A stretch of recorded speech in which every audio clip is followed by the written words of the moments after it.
Bonjour et bienvenue sur Couleur Papier. Nous nous retrouvons aujourd'hui pour le projet promis la semaine passée, donc assorti à notre carte incurvée. Et je vous propose de réaliser cette petite boîte qui est très étroite, qui ressemble tout à fait à une boîte à crayons de couleur. Et on pourrait effectivement y glisser des crayons de couleur, sauf que dans mon cas, elle a été spécialement conçue pour y glisser, roulement de tambour, des carambars. Donc c'est pile poil la taille pour pouvoir glisser 3 petits carambars. Si vous avez une fête d'anniversaire d'enfant, si vous avez... j'ai envie de dire même pour toutes les grandes occasions, c'est sympa de faire une petite boîte comme ceci. Et je suis désolée, même les grands, ils aiment les carambars. Ça, c'est sûr. Et là, en fait, la vidéo que je vous propose aujourd'hui est un petit peu particulière.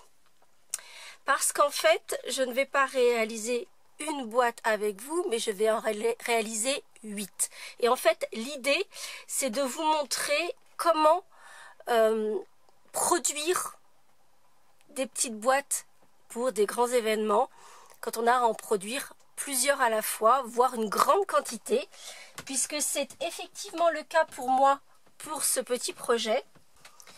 Et en l'occurrence, j'en ai confectionné 151 exactement, donc dans 3 coloris. Comme vous pouvez le constater, certaines ne sont pas complètement finies, mais je serai dans les temps, puisqu'en fait, j'ai réalisé toutes ces petites boîtes pour la grande convention Stampin' Up qui se tient la semaine prochaine pour moi, mais pour vous, ce sera la semaine dernière au moment où vous allez voir cette vidéo. Et donc j'ai réalisé ces petites boîtes avec mes carambars pour échanger. C'est une tradition quand on a nos conventions Stampin' Up de s'échanger des petits cadeaux faits main. Donc ça peut être simplement une petite carte, ça peut être un petit marque-page, mais donc voilà, des tout petits cadeaux à s'échanger lors de ces conventions. Et donc c'est la raison pour laquelle je vais vous proposer de me voir réaliser 8 boîtes lors de cette vidéo. Et c'est donc la raison pour laquelle je vais vous proposer de me suivre dans la réalisation de 8 boîtes. Il m'en manque 8 en bleu, donc je vais les faire avec vous et vous montrer comment on procède quand on a besoin de produire un grand nombre de petits objets comme ceci.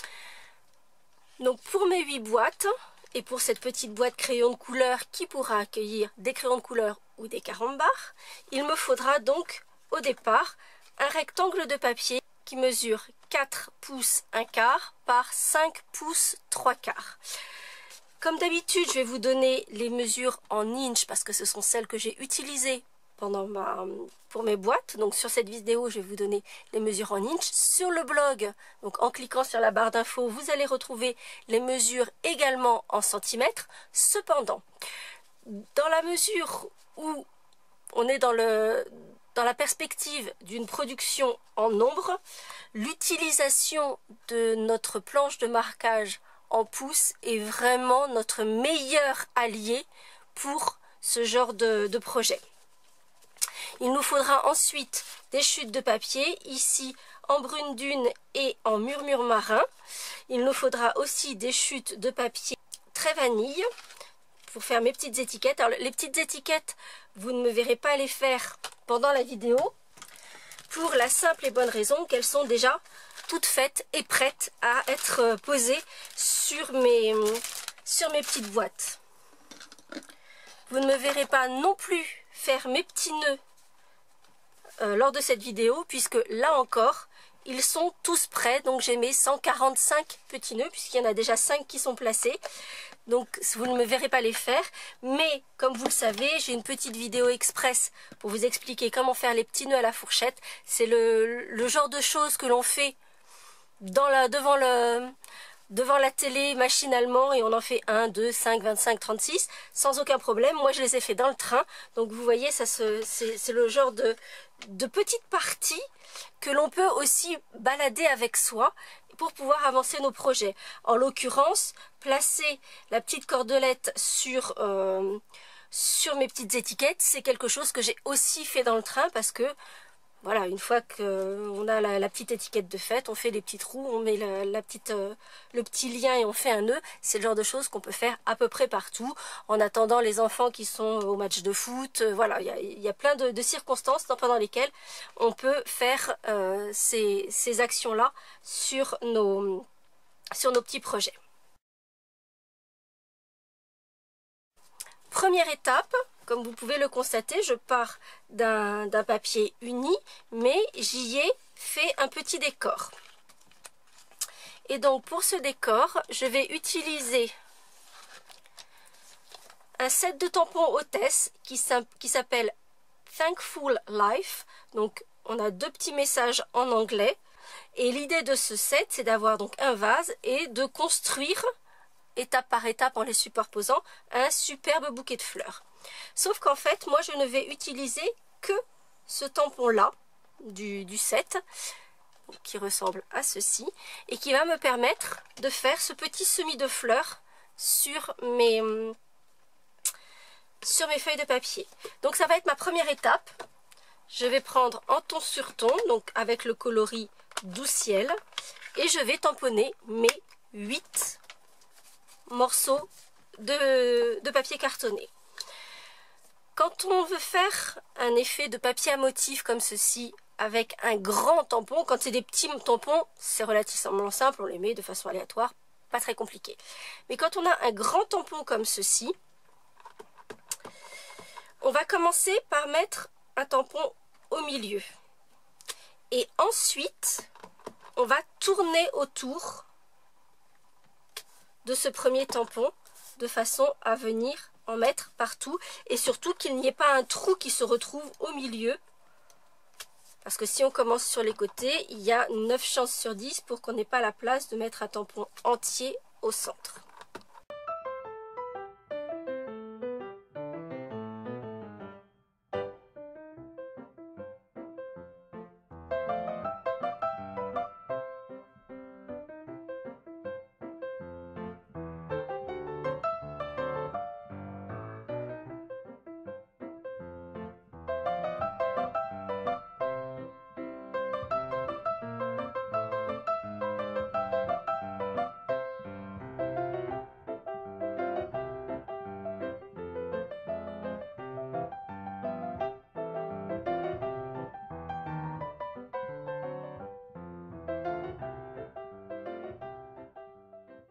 Comme vous avez pu le voir, en cours de route, j'ai réancré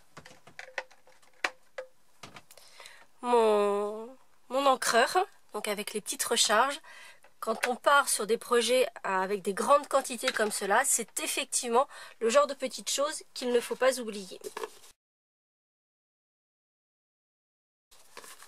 Ensuite, nous allons passer au marquage de ces morceaux de papier et comme je vous le disais, j'utilise ma planche de marquage en inch qui est vraiment votre meilleur allié, je vous le disais, quand on a des productions un peu en nombre à faire. Et je vais utiliser ces petites marques qui me permettent de repérer où je dois faire mes marques. Et donc en fait, je vais faire toutes mes lignes à la verticale et ensuite, je vais déplacer mes marqueurs et je vais faire toutes mes lignes à l'horizontale. Donc je vais placer mes marqueurs à 1,5, à 2 inches, à 3,5 et à 4 inches. Et je vais marquer mes 8 feuilles de papier ou davantage évidemment, puis je vais déplacer mes marqueurs, je les placerai à 1,5, 4/3, 5/1 et 5/3. Bien sûr vous allez retrouver toutes les dimensions, toutes les mesures sur le blog et je ferai les marquages sur l'horizontale de mes 8 feuilles.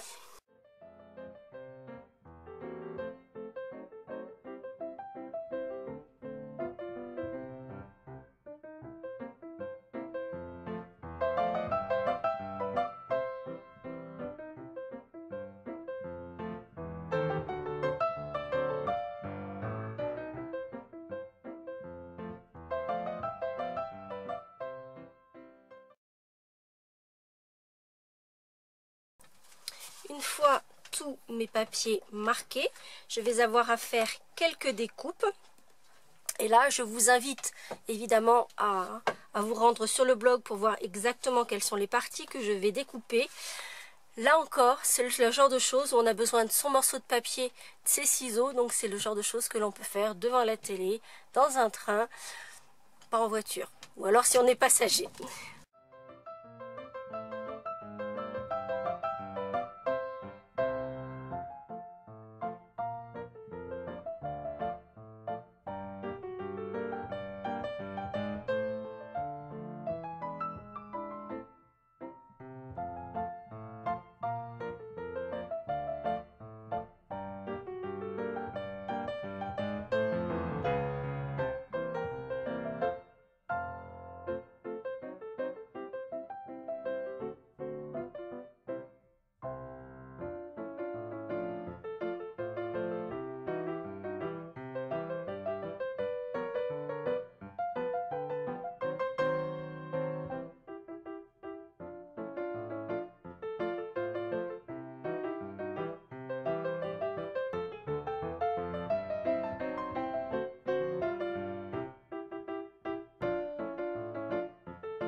Alors très clairement sur les deux premiers morceaux vous allez suivre le plan de coupe. Le troisième, le quatrième, les 20 suivants, vous n'avez plus à regarder quoi que ce soit, vous allez couper machinalement sans même avoir à regarder quoi que ce soit et vous voyez qu'ils sont tous strictement identiques. Petite précision par rapport aux parties que je vais biaiser. Donc ça c'est le bas qui va faire le fond de ma boîte. Donc là tous les onglets d'assemblage sont biaisés. Celui qui se trouve sur le côté l'est aussi. Ici ce sont les deux petits rabats qui maintiennent le couvercle. Donc ceux-là vont être biaisés également. En revanche ici la première bande doit rester bien droite. C'est la deuxième que l'on va biaiser, puisque la deuxième c'est celle qui va rentrer à l'intérieur, mais la première c'est celle qui forme le dessus de notre boîte. Donc il est important que ça reste bien rectangulaire avec des angles droits.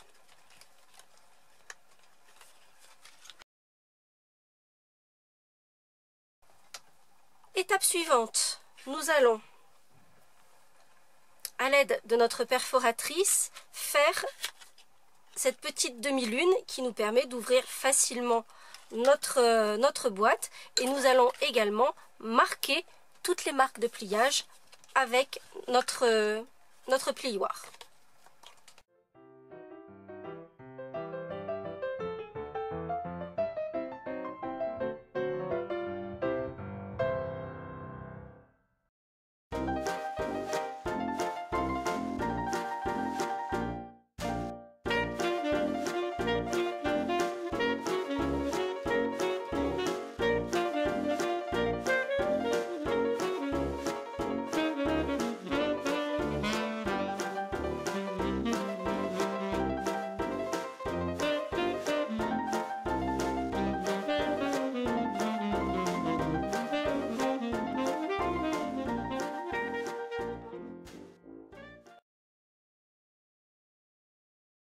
Voici toutes nos bases de boîte pliées et avec leur petite encoche. Maintenant, nous allons les mettre en forme.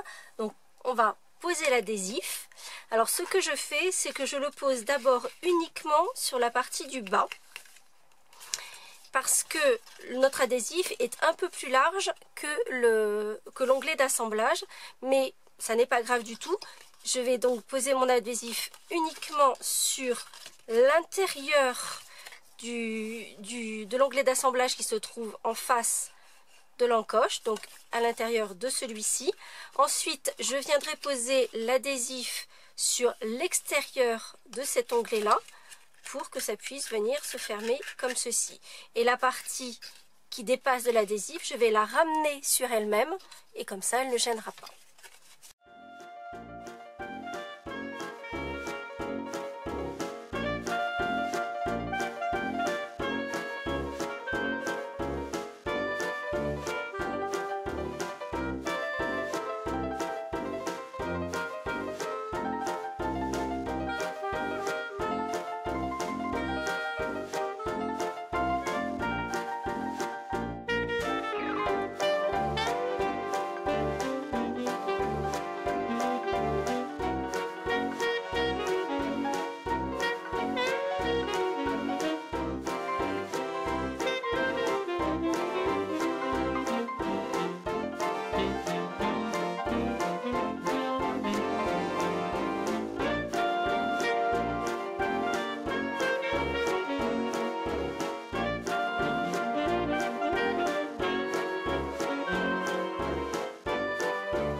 Et j'ai donc maintenant 8 petites boîtes. Et comme vous avez pu le constater, je les ai remplies au fur et à mesure, ce qui m'évitera une manipulation supplémentaire pour faire le remplissage.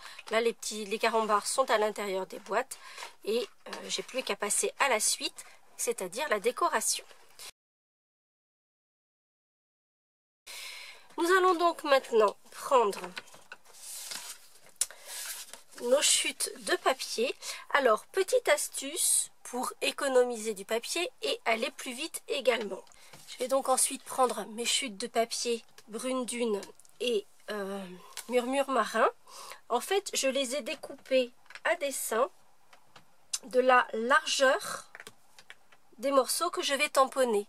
Ainsi, je vais optimiser mon papier, surtout si on a beaucoup de projets, si on a beaucoup d'éléments à faire. Du coup, on optimise l'utilisation du papier. Et puis, ensuite, comme il est découpé, on va pouvoir facilement les passer dans la Big Shot. Dans la mesure où la crème de ma glace est tamponnée avec l'encre craft blanche, comme vous le savez, elle met un petit peu de temps à sécher, donc je vais passer un peu de pistolet chauffant avant de passer le tout dans la Big Shot.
Une fois que j'ai toutes mes petites découpes des décorations de fête, eh bien je vais les apposer sur mes petites boîtes et très clairement on va les faire toutes à la suite. Donc on va toutes les disposer comme ceci et on va d'abord poser tous les petits cornets. Alors les petits cornets, je les ai collés simplement avec de la colle multifonction. En revanche, la partie glace, je l'ai collée avec une mousse 3D pour donner un petit peu de relief au projet.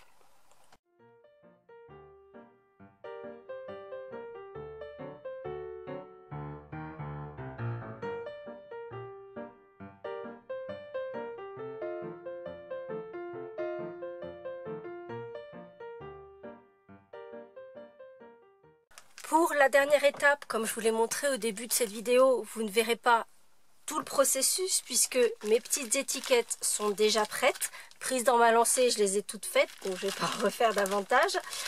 Sachez simplement que, alors je les ai imprimées recto verso. En fait, le verso, je l'ai imprimé à l'imprimante. Donc pour mettre un petit message qui rappelle le souvenir de la journée qu'on aura passé ensemble. C'est vrai que si c'est un anniversaire, un mariage, etc., c'est plutôt sympa de mettre quelque chose au dos. Et le message qui est sur le devant, en revanche, lui est issu de mon set, donc toujours souhait frais, et qui indique que ce jour soit aussi sucré que coloré. Je trouve que c'est un message plutôt sympa. Alors je ne vais pas vous expliquer en détail comment j'ai fait pour faire recto verso avec d'un côté imprimé, de l'autre côté tamponné, parce que là on va rentrer dans de l'informatique et ça devient un petit peu plus compliqué à expliquer dans les circonstances.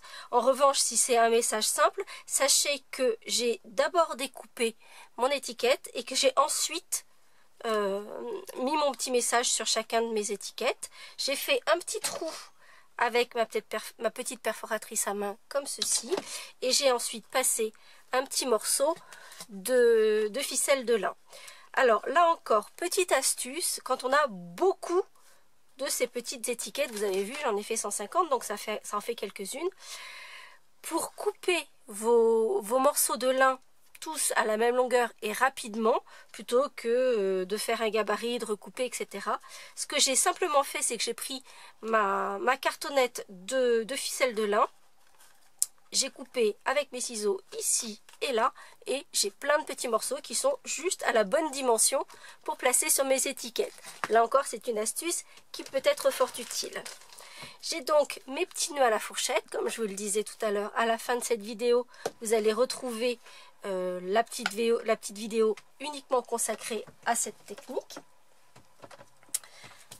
Et puis avec un mini point de colle, je vais positionner un petit nœud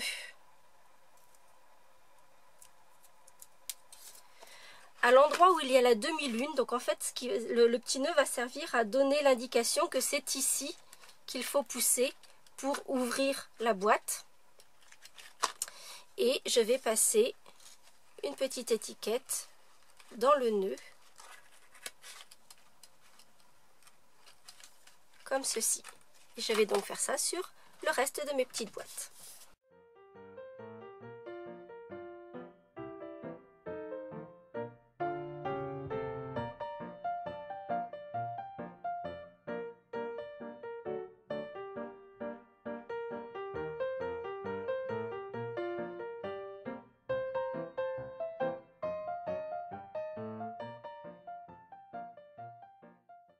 Et voici mes 8 petites boîtes cadeaux pour y glisser mes carambars ou des petits crayons ou tout ce que vous avez envie de pouvoir y glisser.